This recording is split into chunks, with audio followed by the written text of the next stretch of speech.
শহীদ মিনারে আপনারা জানেন যে বেসরকারি এমপিওভুক্ত শিক্ষকদের যে চলমান আন্দোলন চলছে কয়েকদিন ধরে, সেই আন্দোলনের খবরাখবর জানতে আমাদের সহকর্মী রয়েছেন রায়হান কবির, তার কাছে চলে যেতে চাই।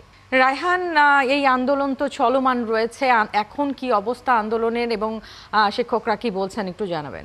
গত তাদের এমপিভুক্ত শিক্ষকরা তাদের 3 দফার দাবির কার্যক্রম হিসেবে আজকে কেন্দ্রীয় শহীদ মিনারে মহাসমাবেশের ডাক দিয়েছিল। এখানে দেশের বিভিন্ন প্রান্ত থেকে শিক্ষকরা এসে হাজির হয়েছে মহাসমাবেশে। আমরা একটু তাদের কাছে জানতে চাইব তাদের 3টি দাবি কি ছিল এবং দাবিগুলোর পক্ষে তাদের আসলে যুক্তি কি ছিল। আমাদের দাবি ছিল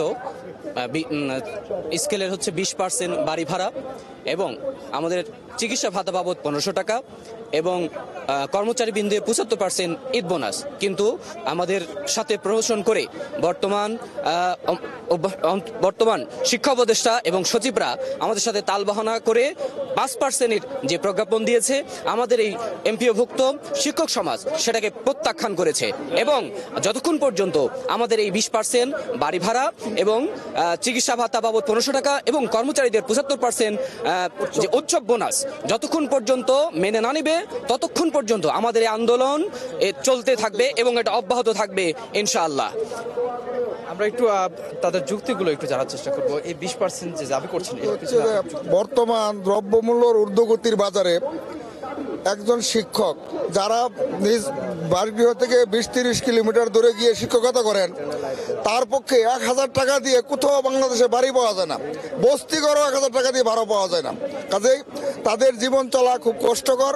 এই জন্য যৌক্তিকতার দাবি থেকেই আমরা 20% বাড়ি ভাড়া দাবি করতেছি, এখনো যৌক্তিকতা আছে। আর উৎসব ভাতা যেটা দেওয়া হচ্ছে কর্মচারীদের, উৎসব ভাতা হচ্ছে সাথে সেটা নগণ্য। 500 টাকা দিয়ে কোনো ডাক্তার দেখানো যায় না। একজন ডাক্তারের যে সর্বনিম্ন ভিজিট তাকেও 800 টাকা ভিজিট দিতে হয়, অথচ একজন বেসরকারি শিক্ষককে 500 টাকা ডাক্তারি চিকিৎসা ভাতা দেওয়া হয়। এটা কোনোভাবেই মেনে নেওয়া সম্ভব না। তাই আমরা আপনার দাবি করছি যে শিক্ষকদের, বেসরকারি শিক্ষকদের, এমপিভুক্ত শিক্ষকদের চিকিৎসা ভাতা 1500 টাকা দিতে হবে। এর কম হলে আমরা মানব না। আমরা রাজপথে আছি, আমরা রাজপথে থাকবো ইনশাআল্লাহ। আমরা দাবি আদায় করে ঘরে ফিরবো ইনশাআল্লাহ। দাবি না মেনে নেওয়া হলে পরবর্তীতে আপনারা কি রকম কর্মসূচি দিতে পারেন?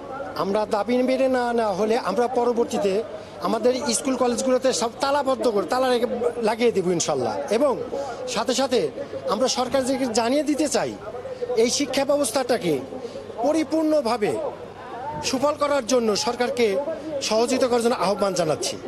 ন্যান্সি, যেমনটি শুনছিলেন যে যত পার্সেন্ট তাদেরকে দেওয়া হচ্ছিল, এটাতে আসলে তাদের বর্তমান পরিস্থিতিতে, বর্তমান বাজারে তাদের আসলে চলবে না বলে তারা জানাচ্ছিলেন। এই ছিল সর্বশেষ কেন্দ্রীয় শহীদ মিনার থেকে আমার কাছে ন্যান্সি। রায়হান, আপনাকে ধন্যবাদ। দর্শক, রায়হান কবির আমাদের সহকর্মী জানাচ্ছিলেন শহীদ মিনার থেকে শিক্ষকদের যে চলমান আন্দোলন চলছিল, সেই আন্দোলনে তাদের দাবিগুলো এবং তারা যে কর্মসূচি দিবে সেই কর্মসূচির সবশেষ খবরাখবর তিনি জানাচ্ছিলেন।